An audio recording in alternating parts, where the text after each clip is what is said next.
देवर और भाभी की ये कहानी कुंडी लगाकर सुनना और खुद पर कंट्रोल रखना ताकि आप मुकम्मल तौर पर गर्म ना हो जाएं।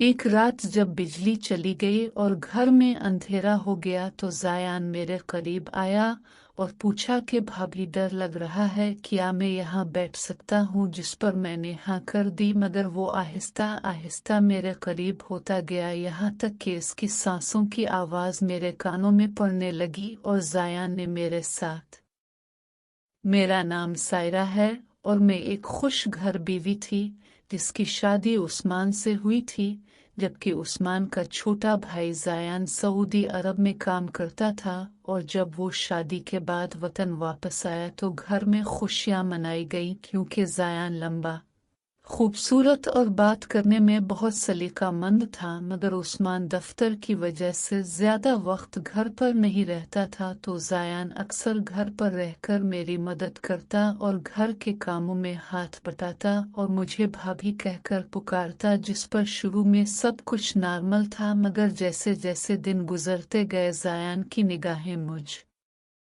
पर रहने लगी और वो मुझसे अकेले में बात करता और कहता कि भाभी आप बहुत खूबसूरत हैं और उस्मान भाई बहुत खुशकिस्मत हैं, जिस पर मैं शर्मा जाती और मौजू बदल देती। मगर अंदर से मुझे भी एक अजीब सी कशिश महसूस होने लगी। और जब उस्मान दोबारा मुल्क से बाहर गया तो जायान घर पर रह गया और कहने लगा कि भाभी अब मैं आपका ख्याल रखूंगा। और जब रातें तन्हा गुजरती तो वो मेरे कमरे के करीब आकर बैठता, बातें करता और कभी कभी मेरा हाथ पकड़ लेता, जिसे मैं रोकती मगर दिल में तूफान उठता। और फिर एक रात जब बिजली चली गई और घर में अंधेरा हो गया तो जायान मेरे करीब आया और पूछा कि भाभी डर लग रहा है, क्या मैं यहाँ बैठ सकता हूँ? जिस पर मैंने हाँ कर दी, मगर वो आहिस्ता आहिस्ता मेरे करीब होता गया, यहाँ तक कि इसकी सांसों की आवाज़ मेरे कानों में पड़ने लगी। और वो बोला कि भाभी अगर आप चाहें तो हम दोनों एक दूसरे का दर्द बांट सकते हैं।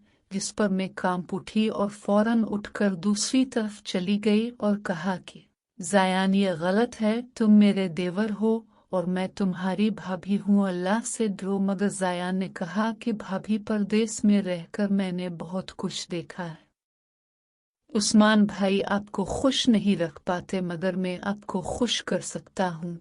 ये सुनकर मेरे दिल में गुस्सा और खौफ दोनों पैदा हो गए और मैंने इसे डांटा कि अगर तुमने एक कदम भी आगे बढ़ाया तो मैं उस्मान और घर वालों को बता दूंगी। जिस पर जायान शर्मिंदा हुआ और मुआफ़ी मांगने लगा, मगर इसके बाद भी वो तहाइफ लाकर अकेले में मुझे फंसाने की कोशिश करता रहा। लेकिन मैंने अल्लाह से मदद मांगी और खुद पर कंट्रोल रखा।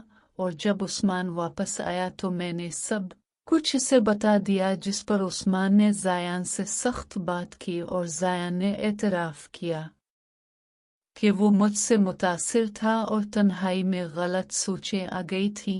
लिहाजा उस्मान ने इसे घर से अलग रहने को कहा तो जायान रो पड़ा और मुआफ़ी मांगते हुए कहा कि सायरा भाभी ने मुझे रोका, वरना मैं बड़ा गुनाह कर बैठता। जिस पर उस्मान ने इसे मुआफ़ कर दिया, मगर अलग रहने की शर्त रखी। और वक्त गुजरने के साथ जायान ने अपनी शादी कर ली और हम सब नॉर्मल जिंदगी गुजारने लगे। इस वाक़ये ने मुझे सिखाया कि तरगीब कितनी भी बड़ी हो, खुद पर कंट्रोल रखना औरत की सबसे बड़ी ताकत है। और सायरा आज भी इस रात को याद करके कांप उठती है कि अगर उसने कमज़ोरी दिखाई होती तो ख़ानदान बदनाम हो जाता। मगर अब जायान अपनी बीवी के साथ खुश है और कहता है कि भाभी अपने मुझे अल्लाह का डर याद दिलाया, वरना मेरी ज़िंदगी तबाह हो जाती। ये कहानी बताती है कि रिश्तों की हुदूद पार करने वाले खुद तबाह होते हैं। और सायरा की हिम्मत ने सब बचा लिया, जो हर देवर भाभी के लिए सबक है कि अल्लाह हर वक्त देख रहा होता है और गलत रास्ता इख्तियार करने से पहले इसके नतीजे का सोचना चाहिए। सायरा आज अपने बच्चों और उस्मान के साथ खुश है और समझती है कि जायान की वो कमजोरी इसे कितना बड़ा सबक दे गई। अगर आपको ये कहानी पसंद आई हो तो लाइक शेयर करें اور کمنٹ میں بتائیں کہ کیا آپ نے ایسا واقعہ سنا ہے، کیونکہ یہ کہانی صرف تفریح نہیں بلکہ ایک بڑا سبق ہے کہ خود پر کنٹرول رکھو تو اللہ بچاتا ہے، ورنہ ایک لمحے کی کمزوری پوری زندگی برباد کر دیتی ہے۔ یہ کہانی ہزاروں گھروں میں گونجتی ہے کہ ترغیب سے بچو اور اللہ کا ڈر دل میں رکھو، کیونکہ سائرہ نے ثابت کیا کہ عورت چاہے تو پورا خاندان بچا سکتی ہے، اور زیان نے سیکھا کہ بھابھی کا احترام ہی سب سے بڑا فرض ہے، لہٰذا یہ دل دہلا دینے والا واقعہ ضرور سنیں تاکہ رشتوں کی حرمت قائم رہ سکے۔